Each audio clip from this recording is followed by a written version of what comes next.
तो दोस्तों, जैसे कि मैंने आप लोग सभी स्टूडेंट्स को कहा था कि मैं आप लोग को आंसर्स प्रोवाइड करूँगी, तो उससे पहले मैं आप लोग को एक बार बता दूँ। जैसे कि आप यहाँ पे ध्यान से देख सकते हो कि क्वेश्चन नंबर 1 आप लोग को दिखाई दे रहा है, जिसके बारे में मैं आप लोग को ऑलरेडी बताया था। मैं इसका आंसर आप लोग को अभी दिखाती हूँ, लेकिन उससे पहले जो मैं आपको अंडरस्टैंड करवाया था वो आपको याद होगा। ठीक है, तो पहले क्वेश्चन पेपर को देखो, क्वेश्चन पेपर का स्क्रीनशॉट ले लो और क्वेश्चन को खुद से ट्राई करना भी है। ठीक है, क्योंकि मैं बताऊंगी और आप लोग को ट्राई खुद से भी करना है, क्योंकि तभी आप लोग को अच्छी तरीके से अंडरस्टैंडिंग होगी एग्जाम्स के लिए। ठीक है, रही बात, अगर आप लोगों ने वीडियोस जो मैंने आपको बताई थी अगर देख रहे हो तो वेल एंड गुड है, अगर नहीं देख रहे हो तो देखो फिर वो आपकी मिस्टेक रहेगी कि अगर बाद में आप लोग के मार्क्स कहीं कट जाते हैं या फिर आप लोग स्किप कर कहते हैं किसी क्वेश्चन को। तो ठीक है, अब यहाँ अगला क्वेश्चन आप लोग देखो पहले फटाफट से, फिर मैं आप लोग को बताती हूँ आगे आंसर्स को। देखो अगला क्वेश्चन है एमआई वाला है। मैंने आप लोग को इसके सॉल्यूशंस नहीं प्रोवाइड कर रही हूँ क्योंकि एमआई का क्वेश्चन है, बहुत ही ज़्यादा आसान क्वेश्चन है। मैंने बहुत सारे क्वेश्चन इस तरीके के कराए हुए हैं BCS 012 में, तो वहाँ से देख के अंडरस्टैंडिंग कर सकते हो। बाकी रही बात तो आप लोग ब्लॉक 1 से भी देख के कर सकते हो अंडरस्टैंडिंग। ठीक है, प्रॉपर सेट सबसेट वाला जो क्वेश्चन देख रहे हो ना आप लोग, ये फाइंड आउट कर लो। जो थ्योरी बेस्ड क्वेश्चन है लास्ट के क्वेश्चन पेपर्स को, जितने भी डेफिनेशन वाले क्वेश्चन हैं उसको आप लोग जो है जाके क्रोम पे फाइंड आउट कर लो। ठीक है, समझ के बात को, वहाँ पे आंसर आप लोग को मिल जाएंगे। नेक्स्ट क्वेश्चन आप लोग का इंटीजर बिटवीन वाला है। जो ये क्वेश्चन ये मैंने कराया हुआ है लास्ट ईयर सॉल्यूशन में, आप लोग को जो प्लेलिस्ट प्रोवाइड अप की गई है उसमें आप लोग को आंसर जरूर मिल जाएगा इस चीज़ का। ठीक है, नेक्स्ट क्वेश्चन मैं आप लोग को सॉल्यूशन प्रोवाइड अप कर दिया, मैं अभी आप लोग को दिखाती हूँ। उससे नेक्स्ट वाला जो क्वेश्चन है यूनिवर्सिटी वाला क्वेश्चन, ये क्वेश्चन मैंने ऑलरेडी क्वेश्चन पर सॉल्यूशन में कराया हुआ है। ठीक है, वहाँ पर भी आप लोग को मिल जाएगा। और अगला क्वेश्चन मैं आप लोग को सॉल्यूशन प्रोवाइड अप कर दिया है। ये ड्यूअल वाला जो है बहुत ही ज़्यादा आसान है, फ्री के नंबर है 3। ठीक है, ये मैंने आप लोग को प्रोवाइड अप कर दिया है। अभी मैं आपको आंसर दिखाती हूँ उसके। रूट 17 वाला भी मैंने आप लोग को प्रोवाइड अप कर दिया है, अभी उसके आंसर मैं आप लोग के सामने दिखाऊंगी। और बुलियन एक्सप्रेशन वाला जो क्वेश्चन है ना, ये लॉजिक सर्किट वाला, ये मैंने आप लोग को बता दिया। अभी मैं आपको आंसर दिखाती हूँ इस चीज़ का। और ये जो आप लोग को नेक्स्ट है ना शो डेट वाला, ये मैं आप लोग को कल मॉर्निंग में बताऊंगी। ठीक है, मेरे को मौका मिला तो आप लोग को बता दूंगी, नहीं तो आप लोग को लास्ट ईयर सॉल्यूशन वाले क्वेश्चन पेपर में ऐसी क्वेश्चंस को कैसे सॉल्व करना होता है, क्या ट्रिक होती है इसको अंडरस्टैंड करने की, वो सब मैंने बताया हुआ है। आप लोग जाके देखोगे समझ में आ जाएगा आराम से। ठीक है, नेक्स्ट क्वेश्चन आप लोग का है वेन डायग्राम वाला। ये मैं आप लोग को भी दिखाती हूँ कैसे करना है इसका सॉल्यूशन। और यहाँ पे आप लोग को कुछ नहीं लिखना पड़ेगा कि ये कहते हैं इसका क्या बनेगा, A union B union C, क्या बन रहा है इसका, ये नहीं बन रहा है। ठीक है, वो आप लोग का एक्सप्लेन करना है, तो अभी आपको बताती हूँ। नेक्स्ट आप लोग का है यहाँ पे कॉम्बिनेशन वाला क्वेश्चन। ये कॉम्बिनेशन वाला क्वेश्चन बहुत ही ज़्यादा आसान है, लेकिन इसमें प्रूफ करने के लिए बोला गया है। आपको कुछ नहीं करना, एंड आपको फैक्टोरियल होता है डिवाइडेड बाय, जिस तरीके से सोल्यूशन होता है ना उस तरीके से आप इसे ओपन अप कर दो। जो भी आंसर आता है वो लेफ्ट हैंड साइड के इक्वल आप लोग को राइट हैंड साइड के इक्वल लेके आना है। तो जहाँ तक सोल्यूशन होता है ठीक है, नहीं होता वहाँ तक छोड़ के आप लोग छोड़ के भी आ जाओगे, मार्क्स आप लोग को मिल जाएंगे। नेक्स्ट क्वेश्चन आप लोग का डाई वाला है। ठीक है, प्रोबेबिलिटी वाला क्वेश्चन है, इसको आप लोग फाइंड आउट कर सकते हो क्रोम पे, आप लोग को आंसर इसके मिल जाएंगे। ठीक है, नेक्स्ट क्वेश्चन लास्ट में जो है इनका आप लोग यहाँ पे देख सकते हो, ये मैंने ऑलरेडी कराए हुए हैं। लास्ट क्वेश्चन पे सॉल्यूशन में आप लोग को मिल जाएंगे इसके आंसर्स। अब फटाफट से आंसर देखते हैं हम लोग। अब दोस्तों आप यहाँ पे स्क्रीन पे देख पा रहे हो, ये क्वेश्चन आप लोग को दिखाई दे रहा है ना, फर्स्ट वाला क्या लिखा गया है यहाँ पे, मैंने आपको आंसर बताया था इसके बारे में। Yes it is proposition. ठीक है, because it is universally true. ये देखो सनराइज वाला जो पॉइंट था वो क्या यूनिवर्सली ट्रू है ना, हर जगह जाके वही चीज पॉइंट आउट ट्रू रहेगा, है ना। तो ये आप लोग का क्या हो गया, प्रोपोजिशन है। याद रखना इस चीज का, कुछ ऐसी चीजें आप लोग को जो बोली जाए जो यूनिवर्सली ट्रू है, जैसे जस्ट इस एग्जाम्पल में और आप लोग को बता दूं, कुछ इक्वेशन की फॉर्म में बोले x + y is equal to y + x, और x और y क्या है आप लोग के रैशनल नंबर है। ठीक है, ये इस तरीके का लिखा आया, अगर बोलते हैं ये मतलब क्वेश्चन में ये गिवन आया, तो आप लोग इसको भी क्या कहोगे, प्रोपोर्शनल। ठीक है, प्रोपोर्शन ये आपका प्रोपोजिशन है। कैसे है देखो, x + y is equal to y + x। अब मैं 1 + 2 में 1 + 2 बोलूँ या 2 + 1 बोलूँ, बात तो बराबर है ना। अगर मैं यहाँ बोलूँ या किसी और इंसान से पूछूं, यूनिवर्स में कहीं भी जाके बात को पूछूं, तो बात बिल्कुल सही रहेगी कि 1 + 2 करो चाहे 2 + 1 करो, बात बराबर है। समझ गए बात को, यही चीज आप लोग को अंडरस्टैंड रखनी है, ध्यान से काम करना है इस क्वेश्चन में। बाकी मैंने आप लोग को सभी के यहाँ पे रीजन दे रखे हैं कि ये क्यों है और क्यों नहीं है। ठीक है, तो आप रीड आउट कर लेना इसको। रूट 17 इरेशनल होता है, ये शो डेट वाला क्वेश्चन आता है, बहुत ही ज्यादा आसान है। कैसे करना होता है हमने आप लोग को यहाँ पे सॉल्यूशन प्रोवाइड अप कर दिया है, और मैं आप लोग को यहाँ पे अंडरस्टैंड करवा देती हूँ कि कैसे करना होता है आप लोग को यहाँ पे।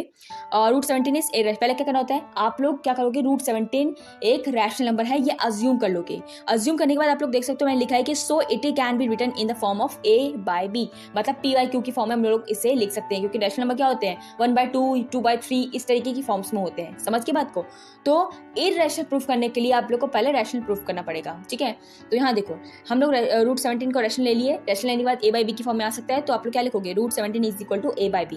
इस तरीके लिखने के बाद आप लोग क्रॉस मल्टीप्लिकेशन करोगे। क्रॉस मल्टीप्लिकेशन कुछ नहीं होता है, नॉर्मल थिंकिंग है कि मैं B को उस तरफ ले जाऊंगी, मल्टीप्लाई में चला जाएगा B। ठीक है, ऊपर की तरफ, तो root 17b is equal to A हो गया। स्क्वायर कर देंगे दोनों तरफ, तो आप लोग का आंसर क्या आएगा, 17b², क्योंकि मुझे रूट हटाना है, क्योंकि जब तक रूट रहेगा तब तक ये इररेशनल जो है रहेगा, और रूट हटाने के लिए मुझे स्क्वायरिंग करना पड़ेगा, इसलिए मैंने यहाँ पे स्क्वायरिंग की है। समझ के बात को, उसके बाद आप लोग क्या देखोगे यहाँ पे, आप लोग का आंसर कुछ इस तरीके का आ जाएगा। इसको इक्वेशन नंबर 1 बना लेंगे। आप देख सकते सकते हो अगर ए स्क्वायर इक्वल है 17b स्क्वायर के तो ए भी हमारा कुछ ऐसा ही होगा। समझिए बात को, नहीं समझ रहे हो? देखो ध्यान देखो, यहाँ पे मैंने यहाँ पे क्या बोला है, ठीक है, ए स्क्वायर अगर डिविजिबल होता है डिविजिबल बाय 17, अगर ए स्क्वायर डिविजिबल मतलब कि अगर मैं ए को इधर ले जाऊंगी डिवाइड करने के लिए 17 नीचे, तो ये आराम से अगर डिवाइड हो रहा है किससे 17 से, तो ऑब्वियस सी बात है ए भी डिवाइड हो रहा होगा 17 से। समझ गए बात को? देखो अगर मैं एग्जाम्पल के रूप में बताऊं कि ये जो वैल्यू है बी स्क्वायर की यहाँ पे मान लो 2 है, ठीक है, और ए जो दिख रहा है ना आप लोग का यहाँ पे, मान लो आप लोग का यहाँ पे है जस्ट एग्जांपल कि 2 है, यहाँ पे भी दे रखा है, तो 2 दे रखा है, फिर मैं बोलूँ 17 दे रखा है, कुछ भी नंबर दे रखा है, तो यहाँ पे मैंने बी स्क्वायर जो देख रहा हूँ इसकी वैल्यू तो प्रोवाइड अप नहीं है ना, तो यहाँ पे जो आंसर है ए स्क्वायर वो डिवाइड किया जाएगा 17 के साथ, तो कुछ ना कुछ आप लोग का आंसर आएगा ही आएगा।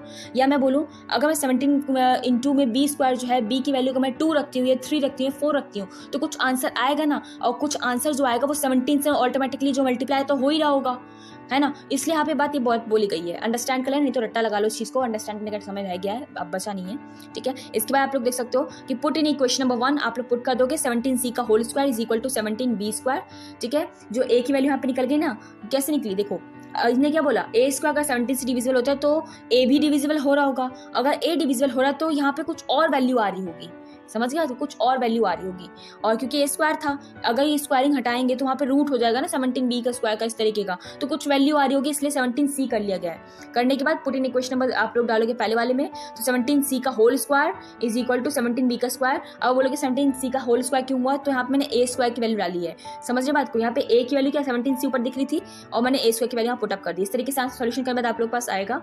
देन आप लोग को स्टेटमेंट आप मैंने दे रखी है, बी एश्योर दैट, अब इतना करने के बाद आप लोग को कुछ नहीं करना, छोड़ देना है, लिखना यही चीज है कि be assure that A and B जो थे आप लोग के वो को प्राइम थे, but they have factor 17, thus our assumption is wrong that the root 17 is irrational, sorry root 17 is rational number, it will be a irrational number। बस ये लाइन आप लोग को लिख देनी है लास्ट में, दैट्स इट, कुछ भी नहीं है। अंडरस्टैंड कर पा रहे हो तो वेल एंड गुड है, नहीं हो रहा कोई बात नहीं, रट्टा लगा लो, ठीक है, भूलोगे नहीं एग्जाम में, दो चार बार प्रैक्टिस कर लेना, याद रहेगा। और कुछ भी आए, रूट 17 आए, रूट 5 आए, रूट 8 आए, कुछ भी आए, आप लोग का एग्जाम में बिल्कुल सेम टू सेम वही करना है, सिर्फ रूट 17 की जगह चेंज कर देनी है, ठीक है। नेक्स्ट क्वेश्चन आप लोग का कुछ इस तरीके का था, जो मैं आपको पता है ना, फॉग वाला, गॉफ वाला, GOG वाला, ये कुछ नहीं है। इसमें क्या करना होता है, देखो अगर FOG लिखा आता है ना तो F ऑफ GX लिखते हैं। देखो यहाँ पे मैंने लिखा हुआ है, F ब्रैकेट बना के यहाँ पे देख सकते हो आप लोग, यहाँ पे स्क्रीन पे F ब्रैकेट में G ऑफ X है, और G ऑफ X की क्या मेरे पास वैल्यू है, x स्क्वायर प्लस में 1, आप gx की वैल्यू यहाँ पे लिख दोगे, x स्क्वायर प्लस में 1। अब आप बताओ मुझे fx is equal to x/3 दे रखी है ना, एग्जैक्टली जो आप लोग को फाइंड आउट करना अब क्या ये चीज, और x की वैल्यू क्या और दे रखी है यहाँ पे, f की वैल्यू क्या दे रखी है, f ब्रैकेट में x स्क्वायर प्लस 1 आप लोग डालोगे, अगर x की वैल्यू की जगह x स्क्वायर प्लस 1 डालोगे तो क्या आंसर आएगा, दैट्स इट, इस तरीके के लिख देना है। ध्यान से देखो आप लोग अंडरस्टैंड हो जाएगा। इस तरीके के g ऑफ f वाले क्वेश्चन में बोला गया है g ऑफ fx, मतलब जो gx है वहां पे gx में जो x की वैल्यू है वहां पे आप लोग को f ऑफ x की वैल्यू को पुट करना है, ठीक है। पुट करने के बाद जो आप लोग का आंसर आएगा, बस दैट्स इट। GOG में भी सेम यही काम करना है, अंडरस्टैंड हो गया होगा। डुअल में कुछ नहीं होता, डुअल वाला क्वेश्चन देख सकते हो, कुछ नहीं होता, A यूनियन B ब्रैकेट बना दिया, intersection of C and A intersection of B, ये क्वेश्चन थोड़ा सा गलत था, समझ रहे बात, ये आपका आंसर गलत आएगा, ये गलत था तो आप चेंज कर लेना। ये आपको जो इंटरसेक्शन वाला साइन है ना, ये A दूसरे वाले में A इंटरसेक्शन B ब्रैकेट में इंटरसेक्शन ऑफ C दे रखा था, ये गलत दे रखा था, ये यूनियन होगा यहाँ पे, ठीक है। एग्जाम ने गलती कर रखे थे, यहाँ बच्चों को फ्री नंबर मिले होंगे जिन्होंने अडेप्ट किया होगा क्वेश्चन को, ठीक है, करा होगा जिन बच्चों ने क्वेश्चन को। और आपको कुछ नहीं करना, जहाँ पे यूनियन है वहाँ पे इंटरसेक्शन कर देना है, दैट्स इट, ठीक है। इसको करने के बाद आप इसका वेन डायग्राम बना दोगे अलग अलग दोनों का, कैसे, दोनों जो आप लोग का आंसर आएगा ना उसका वेन डायग्राम आप लोग बता दोगे कि ये इसका वेन डायग्राम बनना है, दैट्स इट, ठीक है। इतना काम करने के बाद आप लोग को यहाँ देख सकते हो मैंने वेन डायग्राम बना के आप लोग को दिया है, तीनों का चेकआउट कर सकते हो आराम से, ठीक है। बीच वाला आप लोग का नहीं है क्योंकि वो गलत है, क्यों गलत है, क्योंकि क्वेश्चन में गलत दे रखा था, क्वेश्चन की वैल्यू गलत दे रखी थी, वो मैंने बताने के लिए आप लोग को यहाँ बना के दिया है, ठीक है। अगला क्वेश्चन आप लोग का ये वाला है कि ये लॉजिक सर्किट को कैसे पूरा करना पड़ता है, ठीक है। आप लोग को बस पता होना चाहिए कि कहाँ पे एंड, देखो याद रखना जो साइन लगाओ ना, एंड का, नॉट गेट का, और ये आप लोग का और गेट का, तो इसमें और एंड और नॉट जरूर लिख देना ताकि एग्जामिनर को लगे कि हाँ बच्चे ने प्रेजेंटेशन अच्छी तरीके से दी है। समझ के बात को, खुल्लम खल्ला क्लियरली अच्छी तरीके से एक्सप्लेन करना हर एक चीज को, ठीक है, गलतियां मत करना इस चीज में भी। क्वेश्चन नंबर 3 आप लोग देख सकते हैं, वेन डायग्राम वाला क्वेश्चन था। इसको बहुत आसान तरीके से लिखना होता है, ठीक है। और मैंने इसके सोल्यूशन लास्ट क्वेश्चन पर सोल्यूशन में आप लोग को प्रोवाइड अप कर रखे। वेन डायग्राम वाला आप लोग क्वेश्चन देख सकते हो, वहाँ जाके मैंने सारे वेन डायग्राम के कवर अप कर रखे हैं, उसमें आप लोग को अंडरस्टैंडिंग हो जाएगी। जिसको डाउट्स होते हैं आप लोग मुझे इंस्टाग्राम पर फॉलो करके डाउट्स कनेक्ट कर सकते हो, कमेंट बॉक्स में भी कमेंट करके मुझसे पूछ सकते हो।